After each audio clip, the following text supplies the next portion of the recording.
Another day, another credit card. Mag-unboxing naman tayo ngayon ng pang 12 credit card. Ito ay the PNB Travel Club Platinum. Siyempre, blessing na rin ang dumadating, kunin na din natin. Si PNB na mismo yung nagpadala nitong credit card.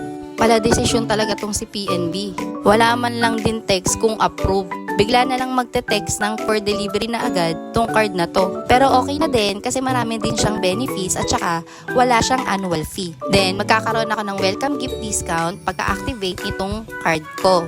Meron akong 15% discount on select regular price sa The Travel Club House Brands sa birthday month. Meron din akong 5% discount sa lahat ng Travel Club stores. 1% rebate on the Travel Club installment transactions. Then waive repair service fee for the Travel Club items even beyond warranty period. Di bali yung credit limit niya ay shared limit sila ng PNB Mabuhay Miles na pinadala din nila sa akin. Okay lang din kasi ginagamit ko lang din naman to pampaikot sa business na ginagawa ko. Yun lang! Thank you PNB, the Travel Club Platinum, credit limit 89K.